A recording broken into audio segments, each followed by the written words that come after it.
The Downs by Amyas Northcote. Read by Miss Worm.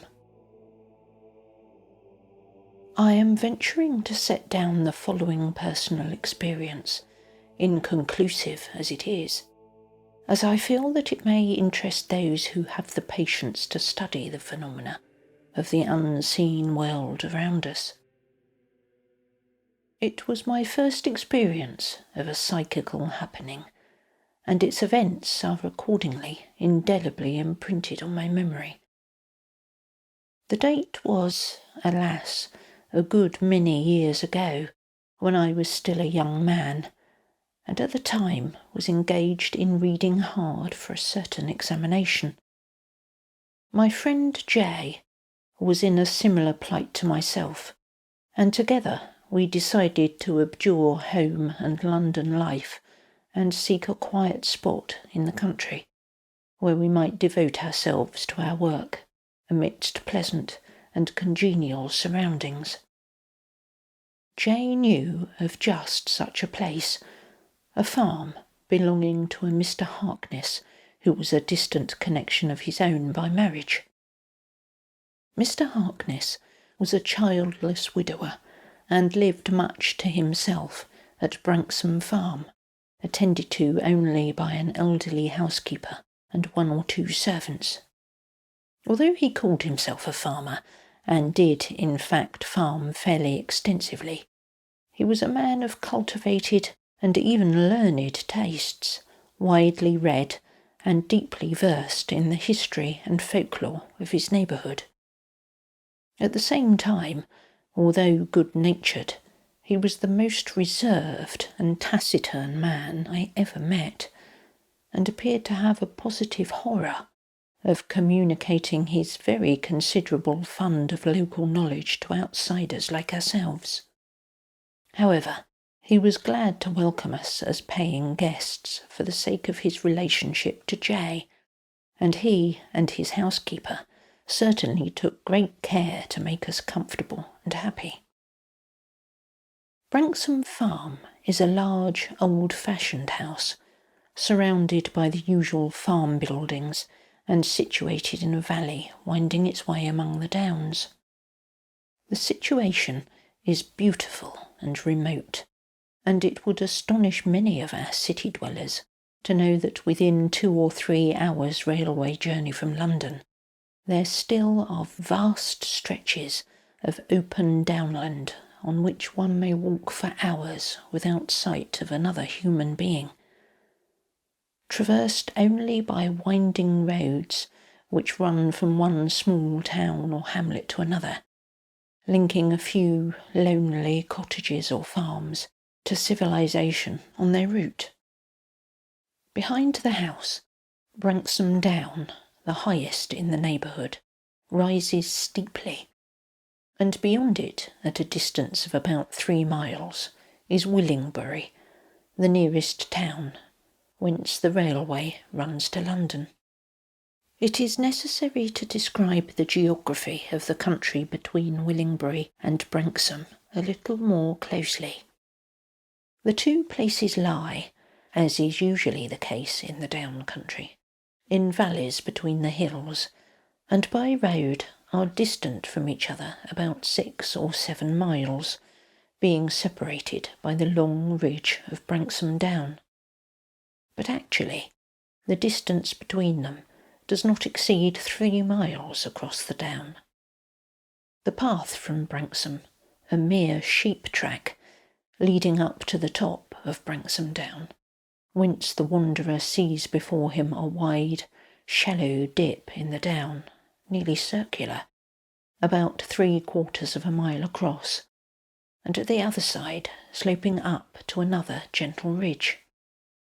Arriving at the summit of this second elevation, the traveller gazes down on the Willingbury-Overbury road, and following another sheep track down the hillside, he reaches the road about a mile outside Willingbury.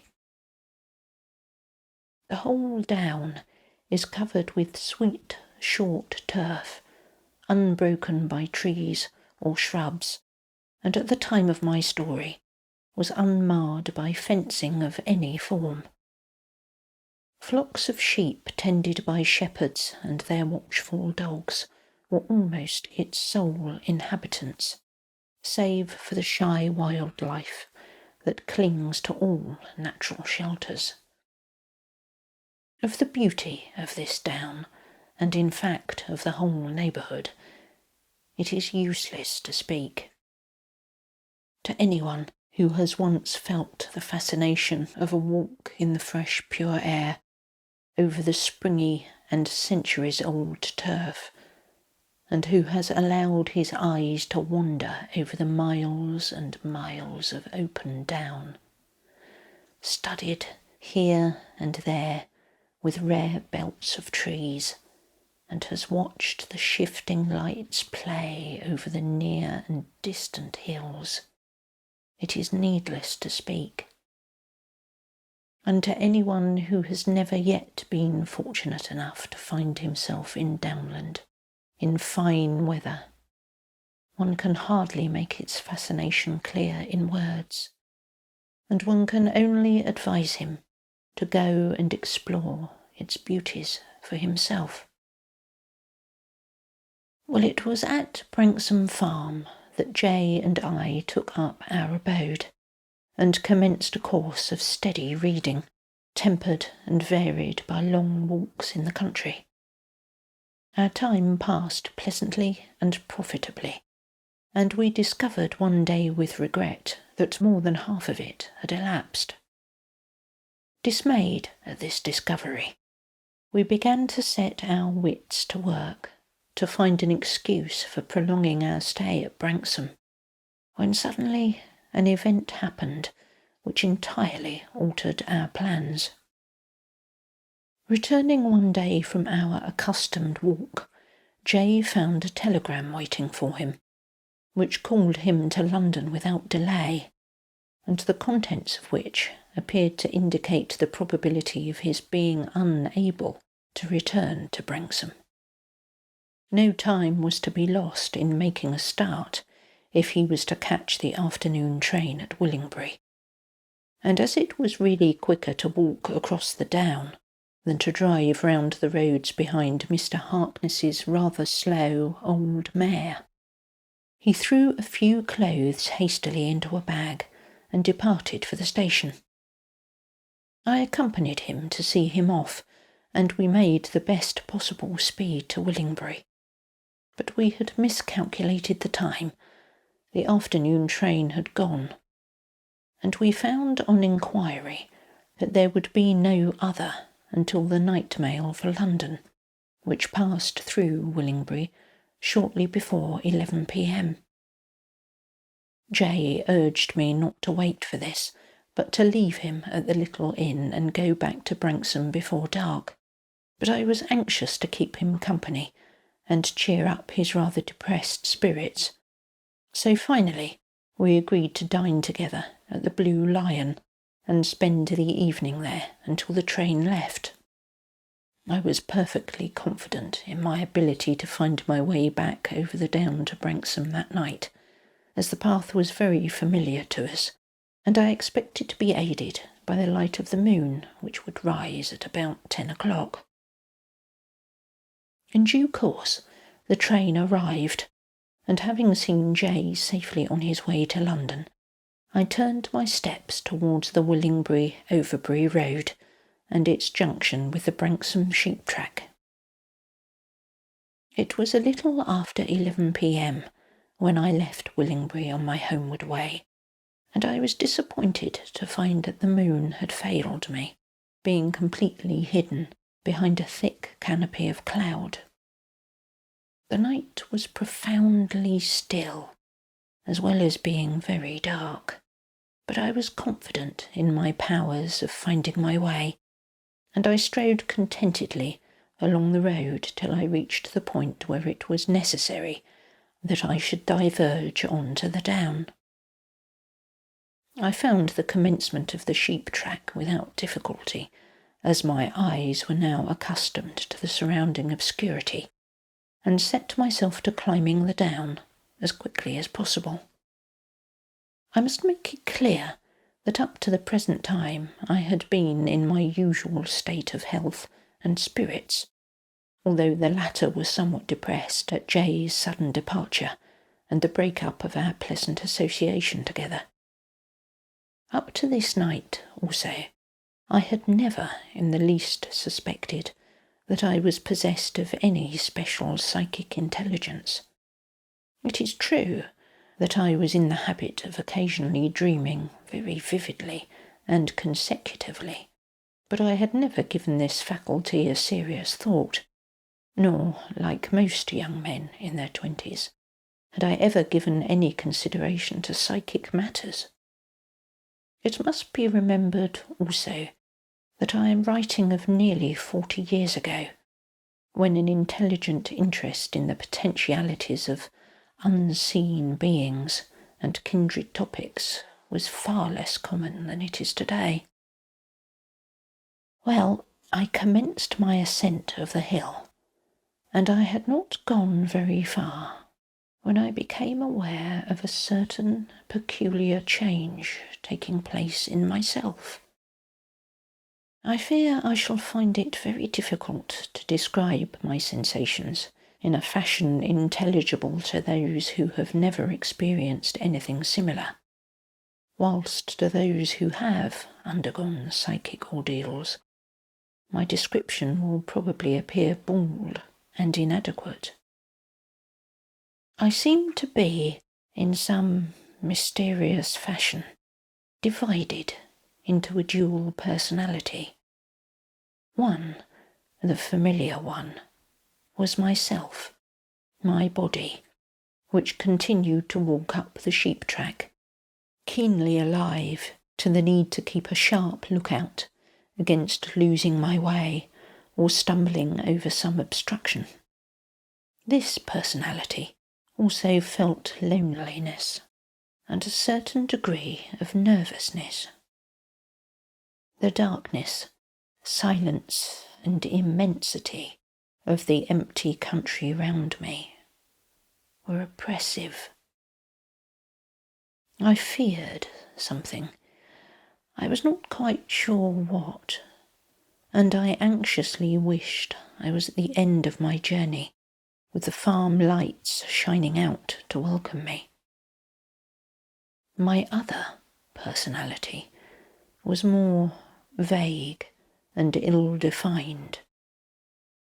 It seemed to be separated from my body and from my outer consciousness, and to be floating in a region where there was neither space nor time. It seemed to be aware of another world, a world surrounding and intermingling with this one, in which all that is, or was, or will be, was but one moment, and in which all places near or far, the down and the remotest of the invisible stars, were but one spot. All was instantaneous, and all was eternal. I am not clear how long this mood lasted, but it was probably only a few minutes before my earthly self was brought, or appeared to be brought, into entire control of my personality by a sudden shock. As I walked, I became aware that I was not alone. There was a man moving parallel with me on my right, at the distance of some 4 or 5 yards. So suddenly and so silently had he appeared that he seemed to have risen from the earth. He was walking quite quietly at my own pace abreast of me, but apparently taking no notice of me, and I observed that his footsteps made no sound on the soft turf. The dim light made it difficult to see him at all distinctly, but he was evidently a tall, powerfully built fellow, dressed in a long cloak which, partly covering his face, fell nearly to his feet.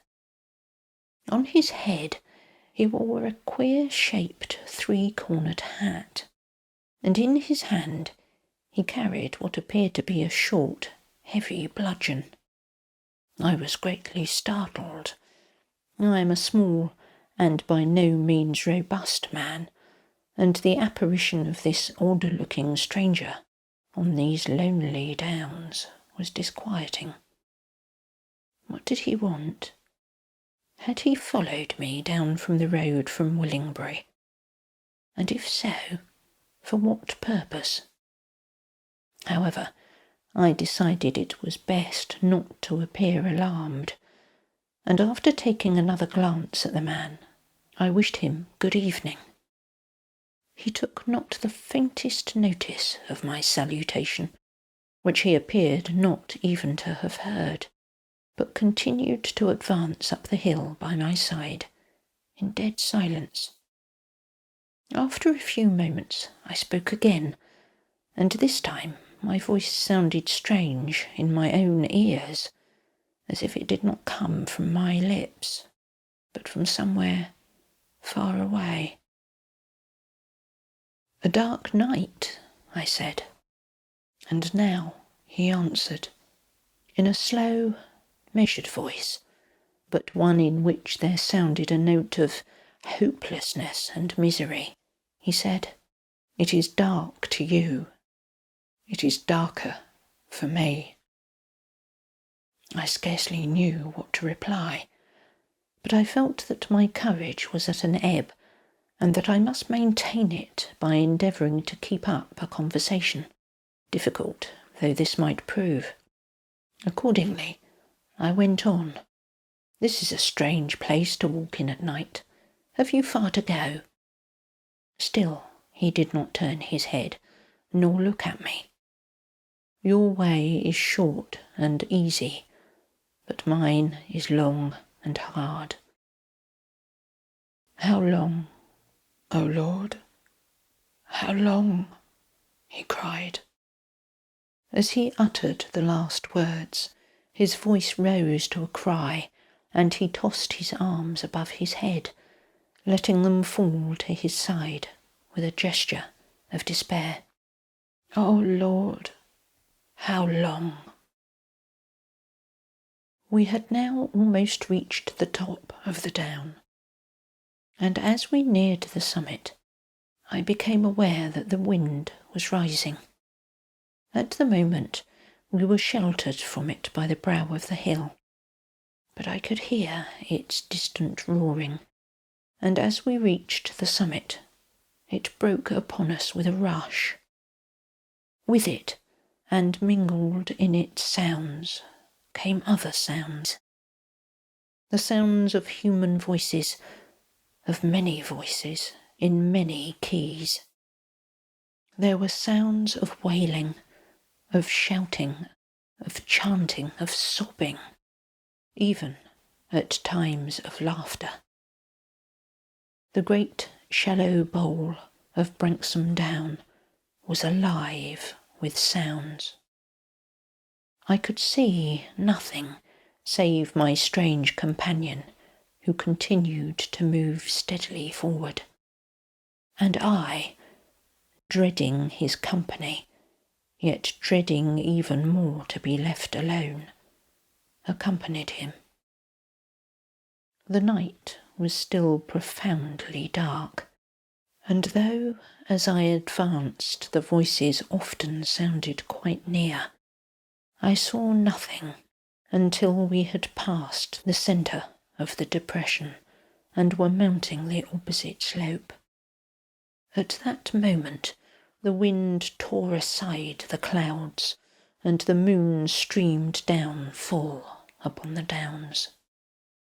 By her light I saw a marvellous and terrifying sight.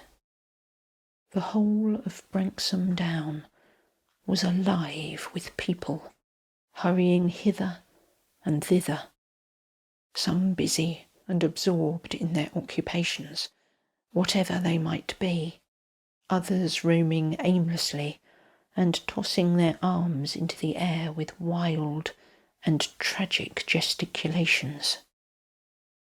The crowd appeared to be of all sorts and conditions, and to be dressed in the fashions of all the ages, though ancient costumes seemed to predominate. Here I saw a group of persons clothed, apparently, in the priestly robes of ancient Britain. There walked a soldier wearing the eagle-crested helmet of Rome. Other groups were in dresses of later date, the steel-clad knight of the Middle Ages, the picturesque dress and flowing hair of a cavalier of the 17th century. But it was impossible to fix the shifting crowd. As I gazed, absorbed, at one figure, it melted and was gone, and another took its place, to fade likewise as I watched. My companion paid no heed to the throng. Steadily he passed on towards the crest of the hill, at intervals raising his arms and letting them fall with his old gesture of despair, and uttering at the same time his mournful cry of, "How long? How long?" We passed onward and upward, and reached the top of the down, my companion now a few yards in front of me. As he reached the crest of the hill, he stopped, and lifting his arms above his head, stood motionless. Suddenly he wavered, his figure expanded, its lines becoming vague and blurred against the background. It faded and was gone. As it vanished, the wind dropped suddenly. The sound of human voices ceased, and gazing round me, I saw the plain bare and still in the moonlight. I was now at the top of the hill, and looking downwards, I saw a light burning in a window of Bransom farm. I stumbled down the hill in haste, and as I approached the house, saw Mr. Harkness standing at the open door. He looked at me strangely as I entered. "Have you come across Bransom Down tonight?" he exclaimed. "Tonight, of all the nights in the year?" "Yes," I replied. "I should have warned you," he said, "but I expected you back before dark. Bransom Down is an ill place tonight, and men have vanished upon it before now, and never been heard of again. No shepherd will set foot upon it tonight, for this is the night in the year when, so folks say, all those that ever died a violent death upon the downs come back to seek their lost rest."